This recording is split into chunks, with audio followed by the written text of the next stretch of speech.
જય દ્વારકાધીશ, જય મુરલીધર। આજના મારા વિડીયોમાં તમારું સ્વાગત છે।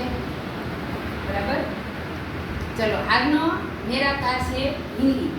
हिंदी में भी एक बहुत सुंदर कविता है। वह कविता है तेरी है जमीन। तो इस कविता में ईश्वर की कृपा का गुणगान किया गया है। तो हम प्रश्न पहले करते हैं कि ईश्वर के कौन कौन तत्व है जो ईश्वर ने बनाया है। वह ईश्वर के तत्व बताया गया है। पहला, ईश्वर ने क्या बनाया है? कुदरत, पर्वत, आसमान। ये भी बताइए। आसमान, दूसरा पानी, वेरी गुड। वृक्ष, पेड़ पौधे, फूल, आकाश, वेरी गुड। फल, मानव, सभी जीव। आप बताइए। पृथ्वी, पहला ईश्वर ने पृथ्वी, आकाश, पर्वत, नदी, पानी, हवा, पेड़ पौधे, मनुष्य आदि ईश्वर ने ही बनाया है। तो इस कविता में प्रकृति के पहले तत्व बनाया गया है। तो यहाँ कवि क्या कहते हैं? तो हम इस कविता के बारे में चर्चा करिए। जो तेरी है जमीन, हे ईश्वर, तेरी क्या है? जमीन। जमीन यानी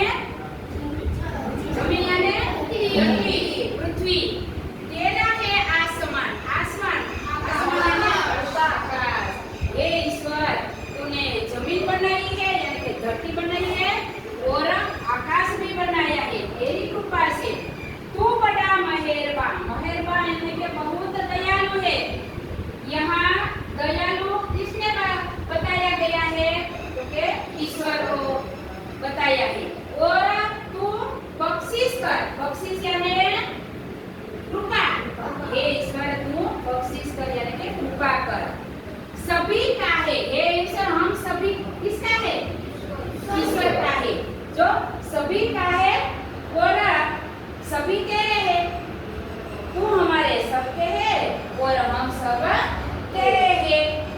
खुदा मेरे, तू बख्शिश कर। खुदा यानी ईश्वर। हे खुदा, हे प्रभु, हे ईश्वर, तू हमारा पर बख्शिश यानी कृपा कर।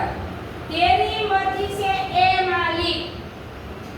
जो यहाँ नाम के बदले में यह बताया गया है, ये यानी मालिक। हे मालिक, हे ईश्वर, हे मालिक, हम इस दुनिया में आए हैं। हम इस दुनिया में आए हैं, इसका मतलब होता है कि इस पृथ्वी पर हमारा मनुष्य तरीके हमारा जन्म हुआ है। क्या होता है? जन्म हुआ है मनुष्य तरीके।